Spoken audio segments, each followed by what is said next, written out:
আসসালামু আলাইকুম এভরিওয়ান, কেমন আছেন সবাই? আজকে আপনাদেরকে দেখাবো বাম মাছের চচ্চড়ি। প্রথমে পেঁয়াজ আর মরিচ নিয়ে নিচ্ছি।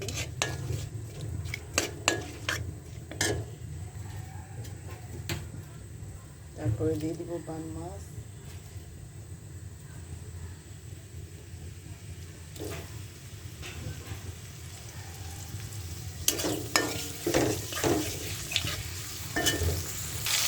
ঝাল ঝাল চচ্চড়ি। এভাবে তেলের উপর মাছটা দিলে হবে কি, আপনার মাছের গন্ধটা চলে যাবে, আবার খেতে দারুণ লাগবে।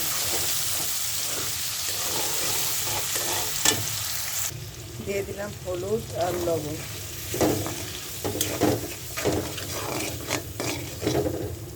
দিয়ে দিচ্ছি জিরার গুঁড়া, দিয়ে দেবো পানি যাতে মশলাটা আমার না পড়ে যায়।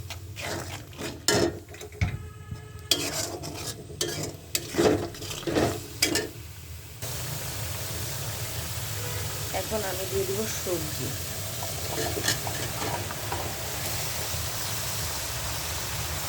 এখানে সবজি নিয়েছি মূলা, কুমড়া, বেগুন, আলু, সিম। এখন আমি হাই আঁচে আমি সুন্দর করে মশলাটা কষিয়ে নেব। সবজি আর মশলার সাথে সবজিটা সুন্দর করে নেড়ে চেড়ে কষিয়ে নেব।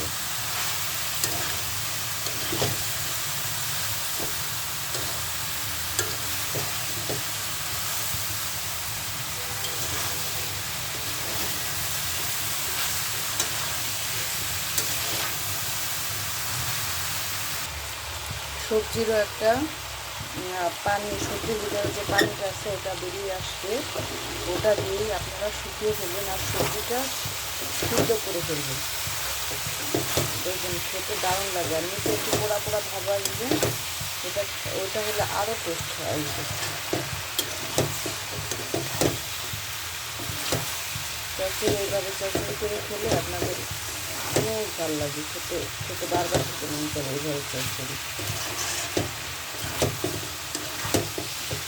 সুন্দর করে একদম হাই ফ্লেমে এই যে দেখেন, আর বেশি পুড়িয়ে ফেলবেন না, এইভাবে করে পোড়া পোড়া ভাব আসছে ওই চচ্চড়ি। একটু পরবর্তীতে আমি আবার পানি দিব, ওটা আর ঘ্রাণটা বেড়ে যাবে, টেস্টটাও বেড়ে যাবে। ঘ্রাণটাই সবজির ভিতরে আসবে আর ওই সবজিটাও সুন্দর করে কষানো হবে।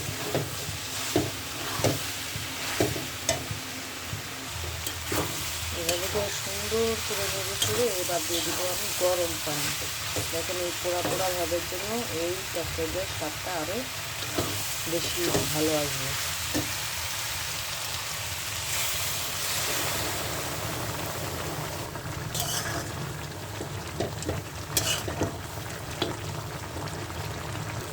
এখন আমি ঢাকনাটা ঢেকে দিব।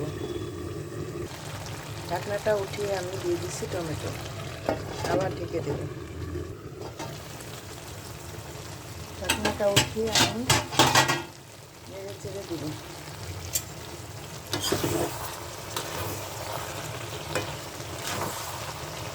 এখন দিয়ে দেবো আমি জিরে বাটা। জিরে বাটা ফ্লেভারটা সুন্দর আসবে, তরকারিটা চচ্চড়িটা খেতেও দারুণ স্বাদ হবে। এভাবে করে আগে এই পানির ভিতরে সুন্দর করে দিয়ে তারপরে এইভাবে চতুর্দিকে ছড়িয়ে দেবো।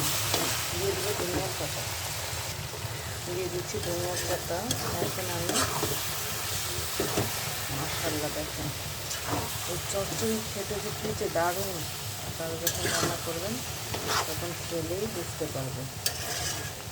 নিচে হালকা এইভাবে একটু পোড়া পোড়া আসবে, কালো করে ফেলবেন না, একটু লাল লাল করবেন। দেখুন একটা সুন্দর একটা মিষ্টি স্মেল বেরোবে। মাশাআল্লাহ। চুলাটা আমি অফ করে দিয়ে দিচ্ছি। এখন আমার চচ্চড়ি রান্না করা শেষ, স্বাদের চচ্চড়ি। Thank you.